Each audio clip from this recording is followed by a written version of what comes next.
అని చెప్పి చెప్తారు. చూద్దాం డీటెయిల్స్. రాష్ట్రంలో మరో బిగ్ బ్లాస్టింగ్ న్యూస్ తెరపైకి వచ్చింది. కాంగ్రెస్ పార్టీలో అసమ్మతి సెగలు చల్లారడం లేదు. ఈ అసమ్మతి సెగలు బెంగళూరు వరకు చేరుకున్నట్టుగా తెలుస్తుంది. సీఎం రేవంత్ రెడ్డికి వ్యతిరేకంగా బెంగళూరులో కాంగ్రెస్ అధ్యక్షుడు మల్లికార్జున ఖర్గేను మంత్రి జూపల్లి, ఎమ్మెల్యే బండ్ల కృష్ణమోహన్ రెడ్డి కలిసినట్టుగా తెలుస్తోంది. బుధవారం రాత్రి బెంగళూరులో కృష్ణా తుంగభద్రకు నీటి విడుదల విషయమై వీరంతా అక్కడికి వెళ్ళి ఖర్గేను కలిశారు. బీఆర్ఎస్ నుంచి ఎమ్మెల్యేను తీసుకొస్తే తనకు ప్రాధాన్యం కూడా ఇవ్వడం లేదంటూ జూపల్లి వాపోయారు ఖర్గే వద్ద. గురువారం నాడు సీఎం రేవంత్ రెడ్డి దీపదాస్ నుంచి మీటింగ్ ఉండగా ఖర్గేను కలిసి గోడు వెళ్ళబోసుకున్నారట జూపల్లి. మరోవైపు గద్వాల నియోజకవర్గంలో తనకు ప్రాధాన్యం ఇవ్వకుండా సరితా తిరుపతయ్యకు ప్రాధాన్యం ఇస్తున్నారని ఎమ్మెల్యే బండ్ల కృష్ణమోహన్ రెడ్డి ఖర్గే వద్ద ఆవేదన వ్యక్తం చేశారట. తన నియోజకవర్గంలో ఉప ఎన్నికలు వస్తే తన పరిస్థితి ఏంటి అని చెప్పేసి అందరికీ గిదే బాధ. దీనిపై మల్లికార్జున ఖర్గే చాలా సానుకూలంగా స్పందించాలని వార్తలు వస్తున్నాయి. జూపల్లి వెంట ఎమ్మెల్యేలు బండ్ల కృష్ణమోహన్ రెడ్డి, వాకిటి శ్రీహరి, గవినోళ్ళ మధుసూదన్ రెడ్డి, ఏఐసిసి కార్యదర్శి సంపత్ కుమార్ కర్ణాటక వెళ్ళారు. ఈ తరుణంలో గురువారం సీఎం రేవంత్ రెడ్డి ఢిల్లీకి వెళ్ళాడు. రైట్, ఏమైందంటే మమ్మల్ని పట్టించుకుంటలేడు. నేను బీఆర్ఎస్లో ఉన్నప్పుడు నాకున్న పరిచయాలు కావచ్చు, నాకున్న స్టామినా కావచ్చు, నేను చేసిన రాజకీయ వ్యూహం కావచ్చు, దాంట్లో భాగంగా బీఆర్ఎస్లోకి వెళ్ళి కొంతమంది ఎమ్మెల్యేలను నేను కాంగ్రెస్ పార్టీలకు పట్టుకొచ్చిన తర్వాత కూడా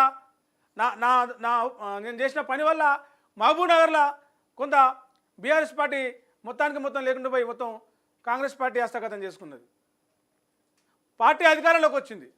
నేను తెచ్చిన ఎమ్మెల్యేలు, నేను తెచ్చిన ఓటు బ్యాంకు పార్టీకి ఉపయోగపడలేదా? అధికారంలో రానికి కారణం కాలేదా? మరి ఎందుకు నన్ను చిన్న చూపిస్తున్నారు, ఎందుకు నన్ను పట్టించుకోవట్లేదు అని చెప్పేసి మంత్రి జూపల్లి నిన్న పోయి ఏఐసిసి చీఫ్ ఆయన కలుస్తాడు ఖర్గేని బెంగళూరులో, మల్లికార్జున ఖర్గేని. మరోవైపు గద్వాల జిల్లాకు సంబంధించి ఎమ్మెల్యే బండ్ల కృష్ణమోహన్ రెడ్డి ఉన్నాడు.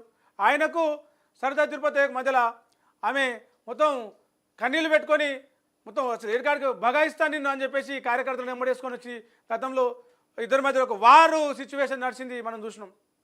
మరి ఆమెకే ఎక్కువ ప్రిఫరెన్స్ ఇస్తా ఉన్నాడు సీఎం రేవంత్ రెడ్డి. నన్ను పట్టించుకోవట్లేదు, నేను ఒక ఎమ్మెల్యేని, పార్టీ మారి రేవంత్ రెడ్డిని నమ్మి కాంగ్రెస్ పార్టీని నమ్మి వచ్చినా కూడా నన్ను పట్టించుకోవట్లేదు, నన్ను మొత్తం నిర్లక్ష్యం చేస్తా ఉన్నాడు అని చెప్పేసి బండ్ల కృష్ణమోహన్ రెడ్డి నిన్న ఖర్గే దగ్గర చెప్పుకుంటాడు. ఏఐసిసి కార్యదర్శి అక్కడ ఢిల్లీ పెద్దలతోటి చాలా మంచి సంబంధాలు ఉన్నటువంటి సంపత్ కుమార్ కూడా, వాకిటి శ్రీహరి కూడా వీళ్ళతో వెళ్ళిన జాబితాలో ఉన్నారు. అంటే ఢిల్లీలో కాంగ్రెస్ పార్టీలో ఎక్కడైతే పలుకుబడి ఉందో వాళ్ళందరూ కూడా వెళ్ళి సీఎం రేవంత్ రెడ్డికి వ్యతిరేకంగా ఈ ఫిర్యాదులన్నీ చేస్తూ ఉన్నారు. ఒకవేళ గద్వాల రేపు సుప్రీంకోర్టు చర్యలో, లేకపోతే అసెంబ్లీ చర్యలో, లేకపోతే వేటు బడో ఈ 10 స్థానాలలో కనుక ఉప ఎన్నిక వస్తే నా పరిస్థితి ఏంది? అటు సరితా తిరుపతి టికెట్ ఇవ్వకపోతే ఊకోదు, ఆమెనే పోటీ చేస్తా అంటది. మీరు ఎట్లా నాకు టికెట్ ఇయ్యరు? ఇప్పుడు ఉన్నంతకాలం అన్నా నన్ను పట్టించుకుంటలేడు, లెక్క చేస్తలేడు, నేను మళ్ళీ తిరిగి వెనక పోయే పరిస్థితి లేదు, ఇండిపెండెంట్గా పోటీ చేస్తే ఓట్లు పడవు, ఎక్కడ పోవాలి, ఏం చేయాలని చెప్పేసి ఆల్మోస్ట్ ఏడ్చినంత పని చేసినట్ట నిన్న గద్వాల ఎమ్మెల్యే ఖర్గే దగ్గర. ఏం కాదు, నువ్వు బాడ వరకు ఊకో, దానికి సంబంధించింది ఏదైనా ఉంటే నేను రేవంత్ రెడ్డితో మాట్లాడతా అని చెప్పేసి కొంత సానుకూలంగా ఈయన ఖర్గే అటు జూపల్లికి, వాకిటి శ్రీహరికి, బండ్ల కృష్ణమోహన్ రెడ్డికి, సంపత్ కుమార్కి వీళ్ళందరికీ కొంత నచ్చజెప్పి పంపించినట్టు సమాచారం. అయితే మరి అటు మీటింగ్ అవుతుంటే సరే బండ్ల కృష్ణమోహన్ రెడ్డి అంటే వస్తే మళ్ళీ ఆయనకు సుప్రీంకోర్టు విషయంలో ఏదైతుంది కాబట్టి రాలే. మిగతా వాళ్ళు రావాలి కదా, మంత్రి నిన్న సిఎల్పిలో పాల్గొనాలి కదా, పాల్గొనకుండా అటు పోయిందంటే అంటే ఈ వ్యతిరేకతనంతా కూడా మొన్న 10 మంది ఎమ్మెల్యేలు, నిన్న మంత్రి, ఒక ఎమ్మెల్యే, కొంతమంది పార్టీ ముఖ్య నాయకులు వీళ్ళంతా కూడా రేవంత్ రెడ్డికి వ్యతిరేకంగా ఏమైనా ప్లాన్ చేస్తున్నారా, ఏమైనా జరగబోతుందా అనేది కూడా ఒక చర్చ తెర మీదకి వస్తూ ఉన్నది.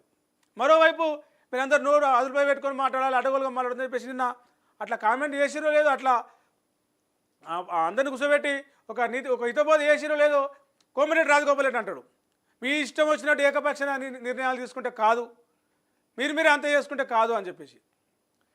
సో ఎంతసేపు ఉన్నా కాంగ్రెస్ పార్టీలో ఈ కొట్లాటలు, ఈ కుమ్మలాటలు, ఈ వర్గాలు అనేది కంట్రోల్ చేయడం అనేది చాలా కష్టంగా కనిపిస్తూ ఉన్నది చూసుకుంటే. రైట్గా బీఆర్ఎస్ పార్టీ బీజేపీ తోటి దోస్తు